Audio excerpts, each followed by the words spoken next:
शेर पे मोर लगाओ, पाकिस्तान को नवाज दो, पाकिस्तान को नवाज दो, पाकिस्तान को नवाज दो। ईमानदारी के ऊपर कोई आज तक पार्टी से भी किसी ने उंगली नहीं उठाई। अब मैं बात को आगे बढ़ाता हूं। मैं दावत खिताब देता हूं जिनकी वजह से यहां हमने इस मीटिंग को रखा।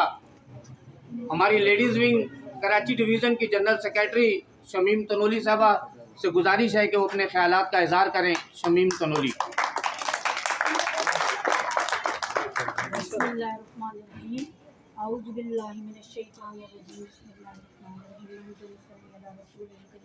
अम्माबाद मेरे तमाम पंडाल में बैठे बच्चे, भाई, बुजुर्ग और शायद शेख साहब, नवाज भाई, नफीस भाई जान और मेरी कराची डिवीज़न की सदर महराज अख्तर साहब।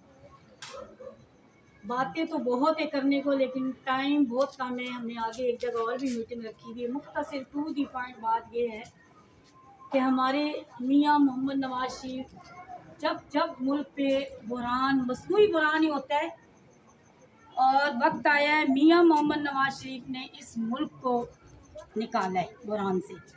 और मैं समझती हूँ कि अब वो वक्त दूर नहीं है कि मियाँ साहब की गवर्नमेंट आने वाली है। कुछ घंटे बाकी हैं इंशाअल्लाह।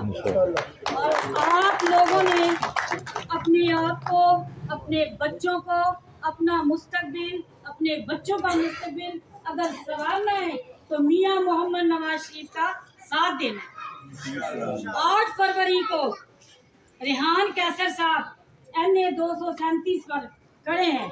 मुझे आप सब भाइयों से ये उम्मीद है कि आप मेरे भाई 8 फरवरी को शेर पर मोहर लगाकर अपना और अपने बच्चों का मुस्तकबिल संभालेंगे इंशाअल्लाह।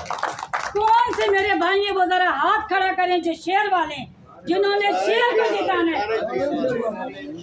माशाअल्लाह माशाअल्लाह। इसमें हमारी भी भलाई है, आपकी भलाई है। 8 फरवरी को आपने रेहान कैसर साहब को वोट देना है।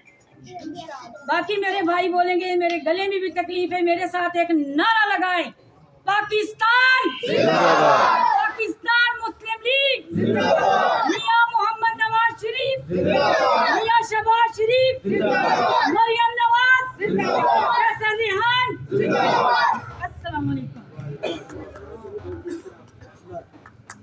पाकिस्तान